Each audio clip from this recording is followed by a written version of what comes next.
from elephants to Carthage to ancient Roman rule and then barbaric Gothic clans. You must admit, that bit was cool.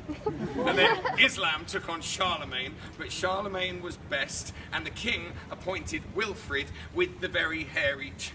And it sounds a good poem. So then the glory days of Aragon and a string of mini wars. They built an empire while Castile were fighting off the Moors. But their luck was not to last. The bloodline died shortly after, along with poor King Martin. That's the guy who died from laughter.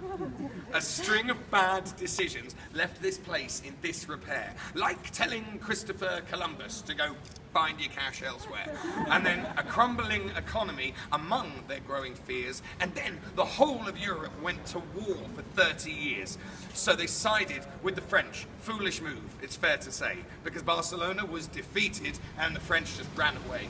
And after 30 years of death, defeat, repression and suppression, there wasn't time to catch your breath before the War of Royal Succession.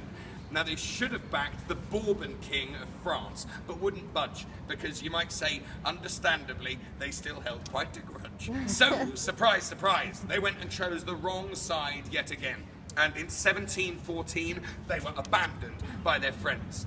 The English took Gibraltar. The Austrians went home. Catalonia did not falter, but it fought and fell alone. But they had a lot of patience, because then they had to wait 100 years for their Renaissance. And in 1888, they held the Expo. They built La Rambla and the park of the Ciutadella and the statue of Columbus, who is quite a famous fella. It gets so much worse from here. All of that was soon to be forgotten in the cruel and crushing face of fascist forces and Francisco Franco's rule. And I'm sad to say, for 39 long years he stayed alive, until November 20th, 1975. 17 years later, the brand new Barca's world debut in the 25th Olympic Games in 1992. And who'd have thunk that 23 years later, we'd be buddies, and you'd come on the tour and hear my stories and then give me all your money. And then you'd all immortalize your memories of this day with 5-star reviews on TripAdvisor.